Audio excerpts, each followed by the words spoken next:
Hey, so I'm coming with some spiritual therapy. It's Miss Bucker, your spiritual therapist, and we're going to talk about the story behind the children of Israel and how they prepared or were in preparation for the promised land. So we're reading out of Numbers. I began Numbers on my last video, well, not my last video, but my last Children of Israel video, and we left off at Numbers chapter 4, and basically that talked about the duties of the remaining Levites, so the children of Israel that were in the tribe of Levi, and so it consists of chapter 4 talked about Kohath, so the Kohathites, Gershon or the Gershonites, and Merira or the Merirites. I don't know if I'm saying that right, but that's what it talked about in chapter 4, okay? And then chapter 5 talks about keeping the unclean outside the camp and especially away from where the Lord dwells. So making sure anyone, I gotta hold it with this hand. Making sure anyone, and I'm just sitting on the stairs, trying to give me a long time so I can do these videos, but it's kind of hard, as you can see. Let me get that glare out. I don't know, I'm trying to not have a glare, but it's dark time. You're going to see the glare. Okay. So, chapter 5 also talks about the sins against the Lord and those others like men sin against each other, and how the Lord expected them to be paid for the sins against each other. And lastly, it talked about the law of jealousy, and when a woman cheats, so like a wife who cheats on her husband and becomes defiled, or when the spirit of jealousy comes upon him, and what he needs to do to handle the situation, to prove he needs to bring his wife before God to see if she has indeed cheated or he's just jealous for no reason. So God and the priest will determine and do what they need to do to determine if she has indeed been unfaithful to her husband. And if so, it's a hefty price to pay because she's deemed defiled and she's not able to bear children anymore.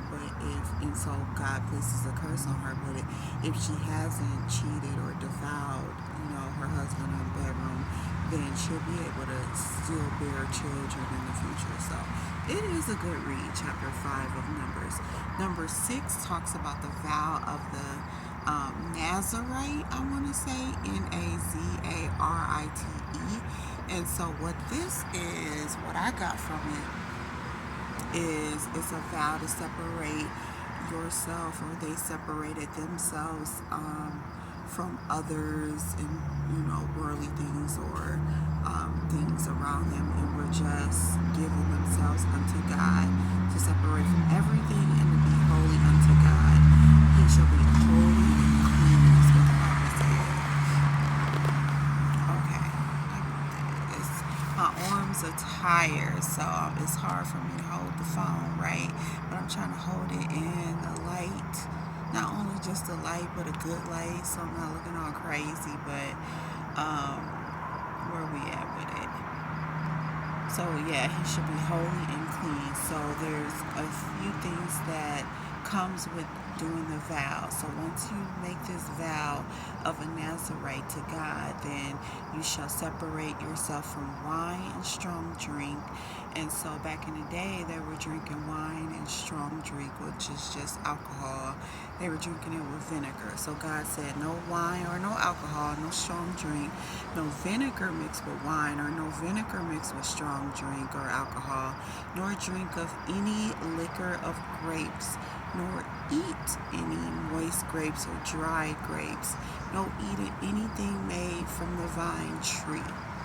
So when you are taking this vow unto God to give yourself solely unto Him, He has these rules, and so you cannot have any liquor, any grapes, anything like that. Okay, and then number two is no razor coming upon your head. So no cutting your hair. You are to let your locks, and that's what the Bible said, locks. So, okay, we know what type of hair the children of Israel had if God is saying no cutting your locks. So he's like, let your locks of your hair, of your head grow. And so you cannot shave or cut your hair during this vow of the Nazarite.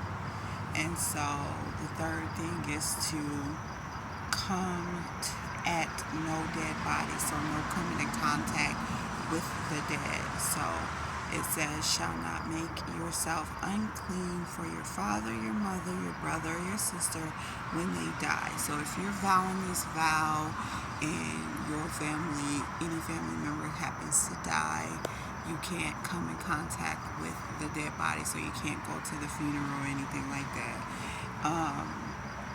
And it says when they die, because you're consecrated to the Lord and dedicated to his sacred practice. So plus what to do. Oh, it said, I wrote, plus it explains what to do if it just so happens that you do come in contact with the dead. So like if someone suddenly or unexpectedly dies in your presence and you come into contact with the dead body while you're giving this vow to God, it goes on to explain what to do with that. Then it talks about what happens after the period of this separation and this vow, and this period of dedication, and what happens when it's over. So that was a good read too. And then lastly, it tells Moses to tell Aaron and his sons how to bless the children of Israel, what to say to them to bless them. And so the four things that they need to say is that the Lord blesses them and keeps them. And the second thing is the Lord makes his face shine upon them and he's gracious unto them. And then the third is the Lord lifts up his countenance, which is his face, upon them and gives them peace or favor. And the last thing is that the Lord shall put or they shall put the Lord's name upon the children of Israel, and the Lord will bless them. So this is what Aaron and his sons needed to say to the children of Israel to bless them as priests. And so that's what these chapters talked about, chapters 4 through 6. And so that's as far as I've gotten, but it has been a good read, very interesting, breaks down, how they prepared themselves to be more godly for when they were entering into the promised land, the land that God was promising to give them. So that's all I have tonight. Thanks for listening.